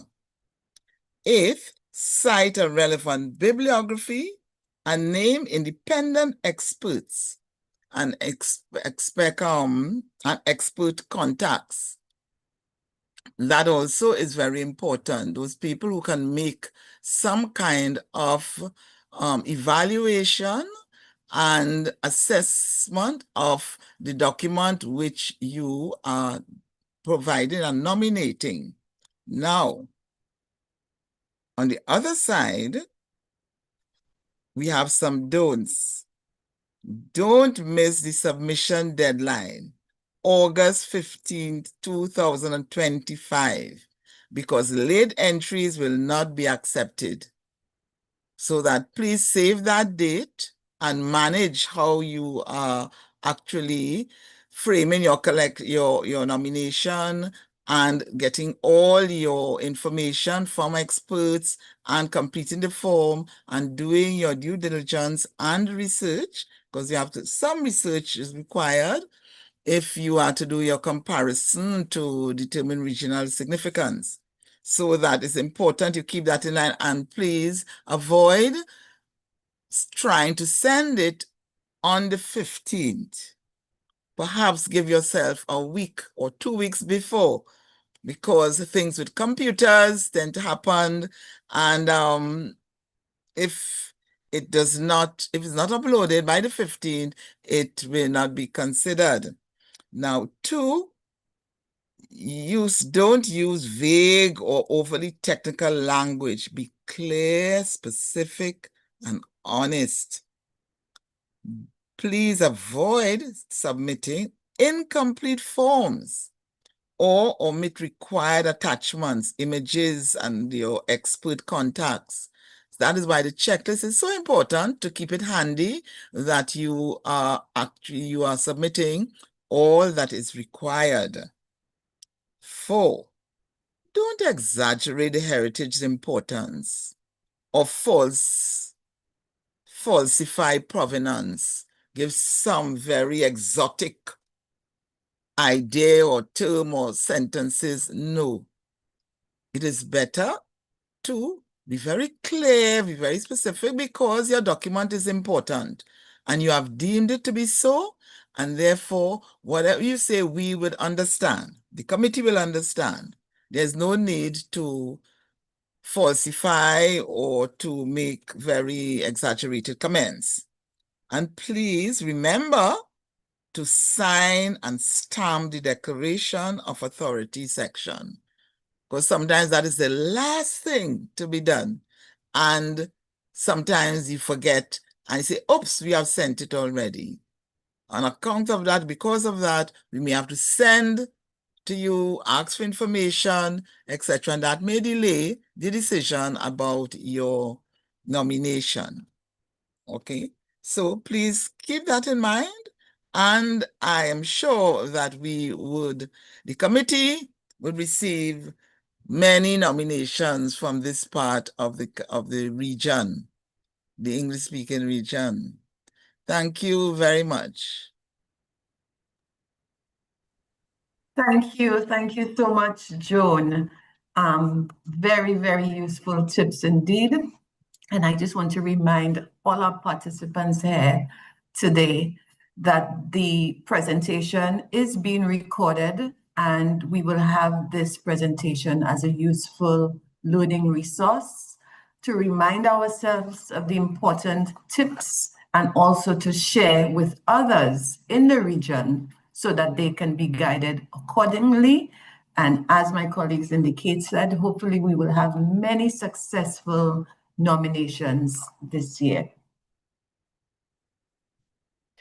We have now come almost to the end of our presentation, and I want to take a moment now to sincerely thank all of our presenters for sharing their time, knowledge, and expertise. And of course, remember we were joined today, we had a power pack session with 3 of our past presidents and experts like Margot Thomas and Joan Osborne. Thank you all so much for joining us. And of course, Dr. Hector for taking time to be with us today. Each of you has added depth and clarity to this very important process.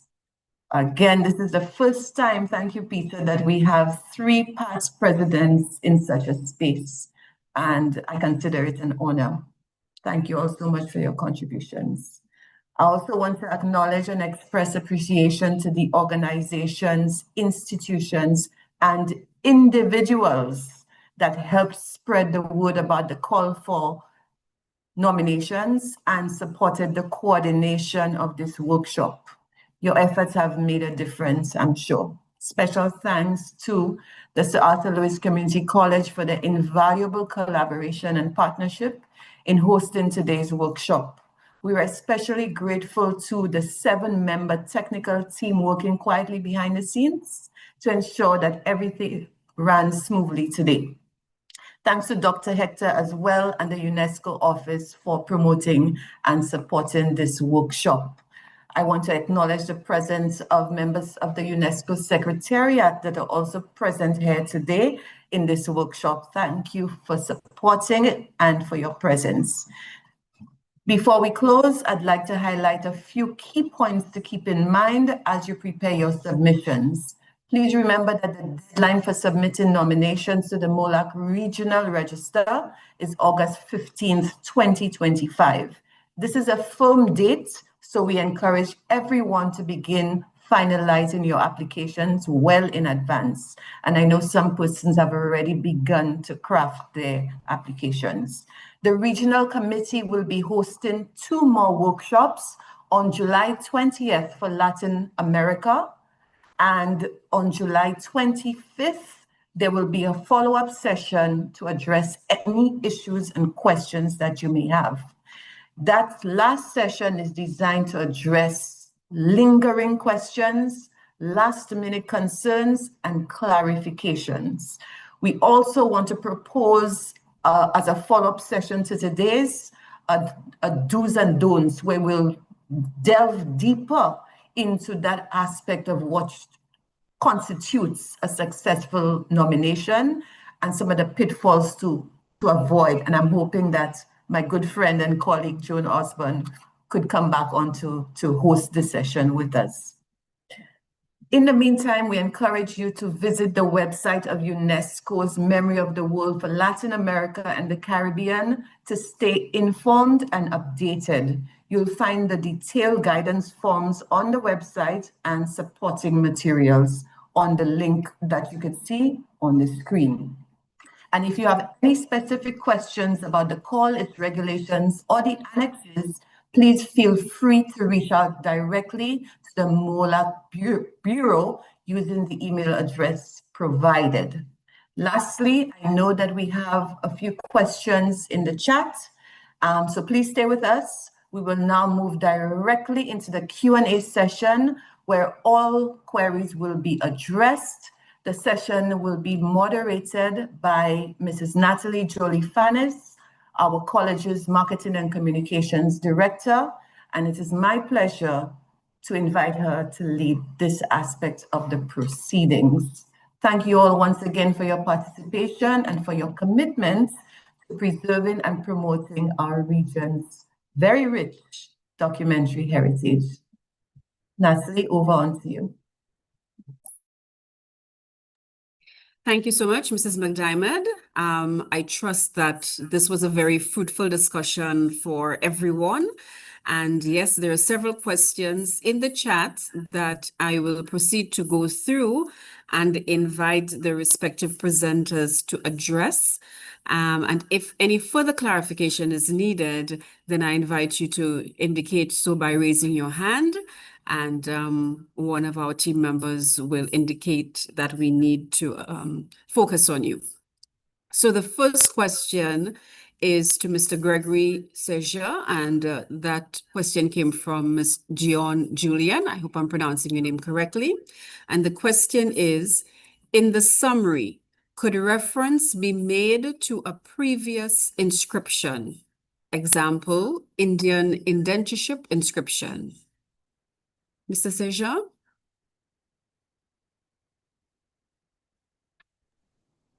Yes, thank you for the question again. The answer is yes. However, we're looking at a 200-word limit, and you're trying to convince the examiners or the readers that your collection, your nomination is very important. And with that 200-word limit, you have to really get adequate information in there for a successful inscription. Does that clarify? Ms. Julian, I hope this answers your question. She also had another one, also for you, Mr. St. If little to no published research has been done on the specific nomination, would this affect the submission? And if any of the other presenters are more knowledgeable, I'm sure they can jump in. Would you like me to repeat the question? Yes, please. If little to no published research has been done on the specific nomination, would this affect the submission? Joan, I understand you might be in a position to answer this question. Yes.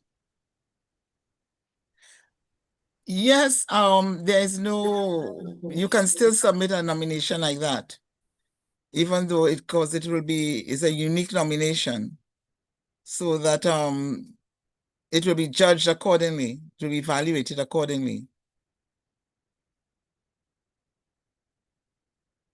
And again, if any clarification is needed from Ms. Julian, I would hope that you would indicate. So this next one is for Peter. And the question is, do you have to put the exact year or time period the collection was deposited with the institution? I'll ask that just one more time for the benefit of all listening. Do you have to put the exact year or time period the collection was deposited with the institution? Thank you for that question. Ideally, every known and relevant detail of its provenance or its history should be added to that section in section 6.4. But if there are any gaps or uncertainties, and we work with documents and documentary collections, so that happens. If there are any gaps, please also mention this. It's about painting a story about completeness and about all the information that you have. If you don't have that, or if there's a gap in a time frame, please also mention this, because maybe it can be certified in another way and you can elaborate on that, or an expert can elaborate on that. So that information is important. If you don't have it, don't add it, but mention that you don't know specific parts of that provenance or that history. Okay, thank you so much. Our next question, again from Ms. Julian. You're paying close attention. I suspect you're already working on your nomination, so great. I want to congratulate you for that. Her question, does the bibliography have to be specific to your country or a general reference to the topic? Again, does the bibliography have to be specific to your country or a general reference to the topic? That's an interesting question. Well, ideally, the works in the bibliography should be as relevant to the inscribed items or the person, the creator, as possible. And additionally, more general, like topical or country, regionally specific works may be added to provide context.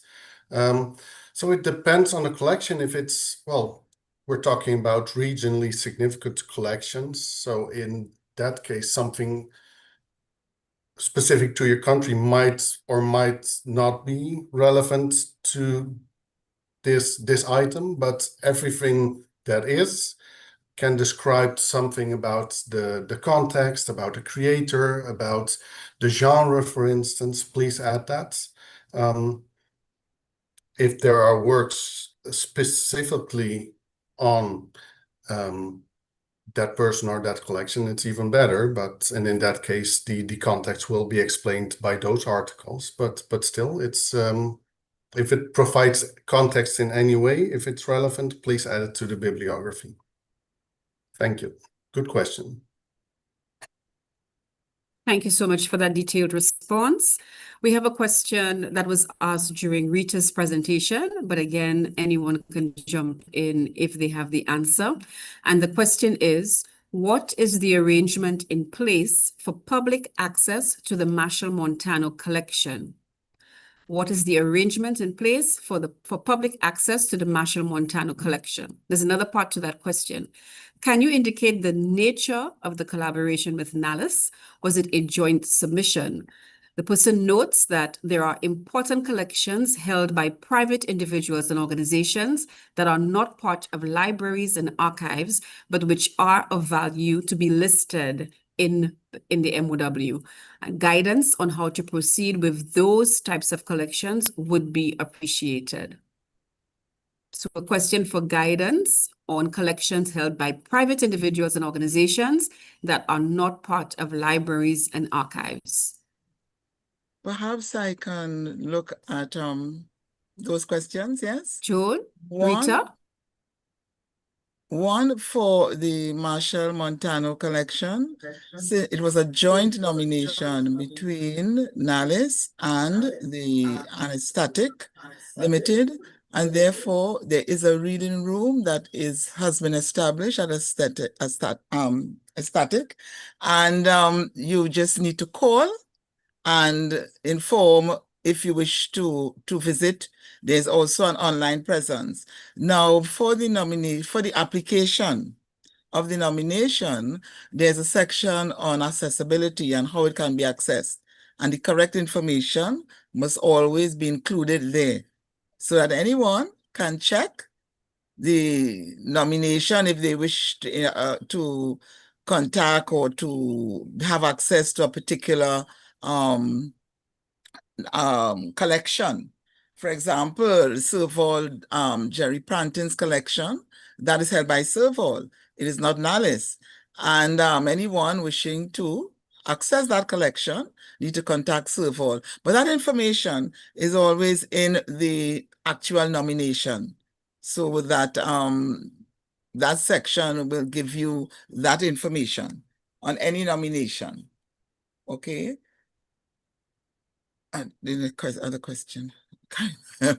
Or guidance on help that you need. In, for example, all countries are supposed to have a national committee.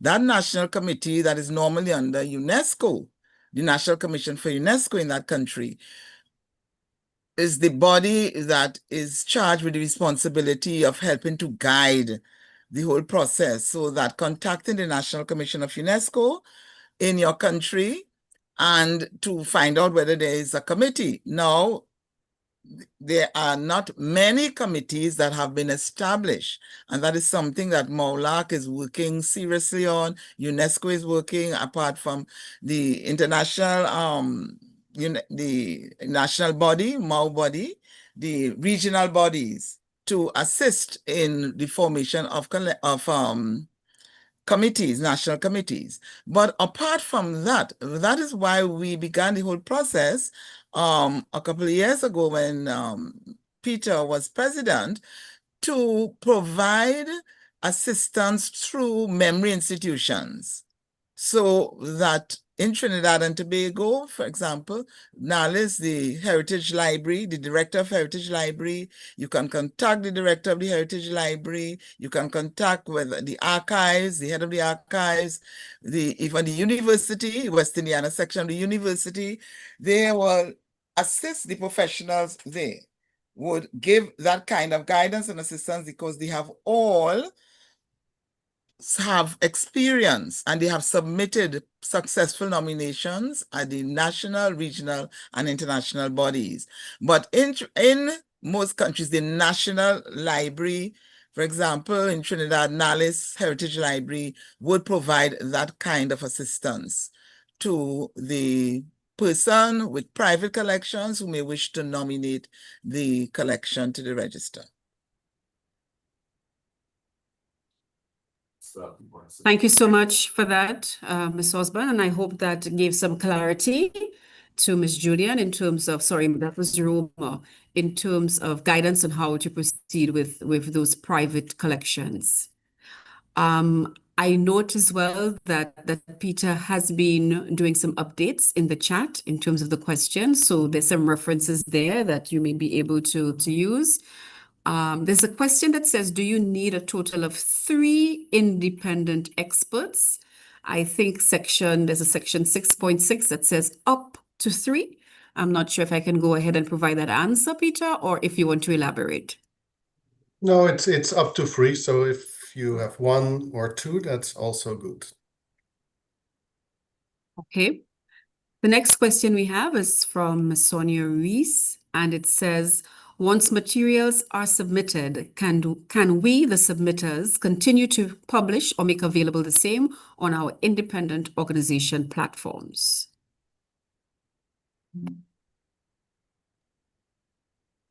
Should I take that question?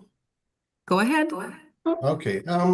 Well, we don't add the collections or the nominated collections themselves to our to the MoWLAC websites. It's only the information related to the nomination. So that's a sample image you provided, the link to the nomination form, the summary, the title, so the brief description, and also a link to the platform website of the institution where you can find more information. So that basically answers the first 2 parts of the first 2 questions that are were submitted by Sonia. The third one, materials were updated. Well, that's an interesting case because if you nominate a collection or an archive to Memory of the World on the local level, the national level, or the regional MoWLAC level, or the international level, one of the main criteria is that an archive, a fund, or a collection should always be finite. If it's ever changing, it's hard to describe. The numbers keep getting updated, etc., etc. So generally, as a rule, a collection, a nomination should be finite. If anything, but in some cases, if you have a nomination and it says, well, it's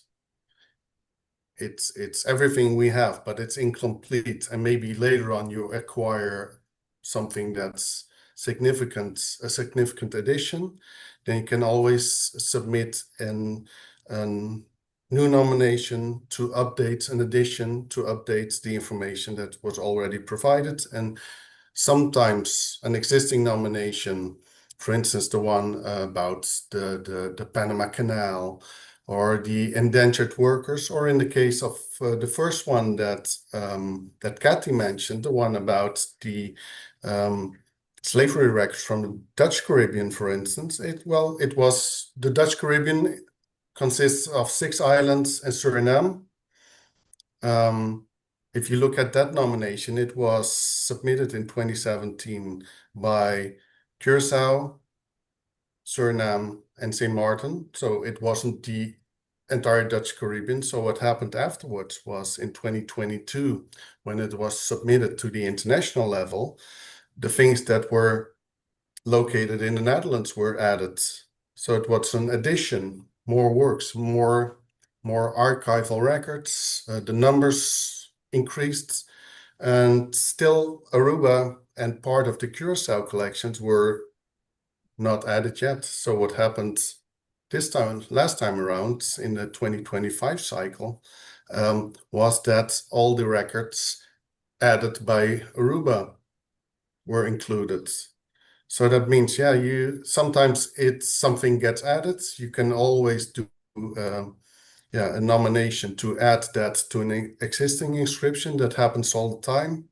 There are many more examples especially related to the Caribbean. There are many multi-island or multi-institution nominations that maybe are missing an island or missing important records that weren't included the first time just because of maybe logistics or a lack of time before submitting the nomination. So that means that if it's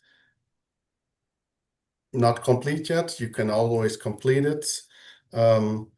If you hold the entire collection, but new things get added all the time, well, in that case, maybe it's not the best thing to nominate because, think of like a Wikipedia, for instance. That's something that's an incredible resource, but it gets edited every second. So how do you describe that and the numbers related to that?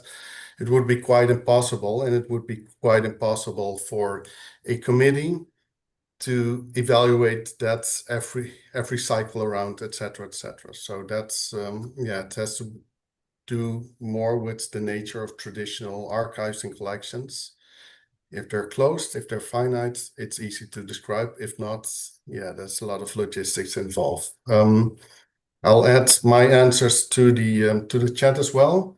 And I will provide a link as well to one of the sample documents. The Sir William Arthur Lewis papers, in which you can see that which information is included to the MoWLAC website and the UNESCO website and which things aren't, but there's always a link included if it's provided in a form.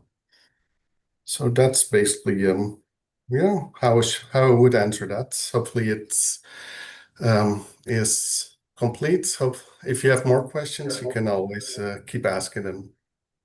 Thank you.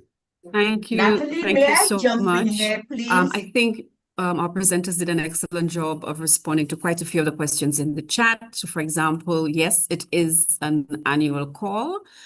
So you have the opportunities, I guess, to submit if you want to make more nominations later.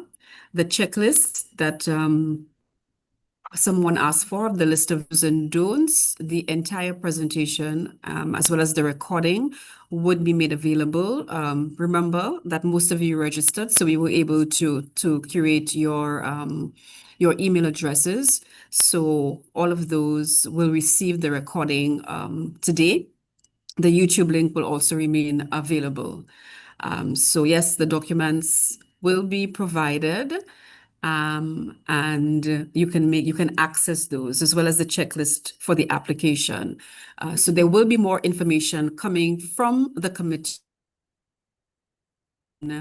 making a submission. And as far as I understand, there are also subsequent workshops that you would receive information about for the challenges that you are facing. So this is ongoing. This is not a one-off workshop, but you will continue to receive support from the committee towards the submission of your nomination. I am seeing something about a translation, and I'm seeing that Google Translator could be used unless somebody wants to expand on that. We are almost at 12:30, which is our ending time. So I believe if these are all the questions, and if there is nothing more, I just want to give Natalie, I have Mrs. been McDiarmed trying to get an your opportunity to attention. jump in here before Maybe we you're not close off hearing me. officially. Mrs. McDiarmed? I was trying to get your attention, Natalie, but I believe you were not hearing me. I thought it was important. I noticed Dawn in the audience. to stress that the copyright is not transferred to MoWLAC at all, that it remains with the individual and the estate. So if, like Dawn, we want to nominate her books and so on, she retains her copyright. And because this is a ticklish subject now, that people are concerned about their copyright and so on, the copyright is not transferred to MoWLAC in any way. It remains with the individual, except if they decide that they personally would like to pass the copyright on to the archives or the National Library or whatever it is. Thank you so much.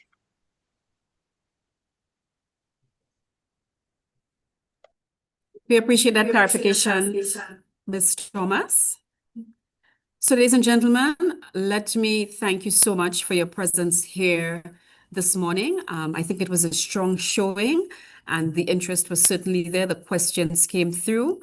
So once again, I want to reassure you on behalf of the committee, I think I can do that based on the information that I have, that there are definitely subsequent workshops to address additional issues that you may be having, particularly with the do's and don'ts, as somebody pointed out, to ensure that your submission is fully prepared and will be successful. So if there is nothing further, and I was deferring to Mrs. McDiarmed to close off completely, if there is nothing further, like the presenters, I want to express appreciation to, like our participants, express appreciation to all of our presenters here this morning for making it easy for you to go through all of the slides, for giving you examples that you can use. And I guess we'll see you at the next workshop. We want you to enjoy your day. Please start working on your submissions. Don't use Caribbean time so that you submit early enough and you're able to get all the clarification. The South Louis Community College is very pleased to partner on this, and we wish you every success. Thank you so much and good day.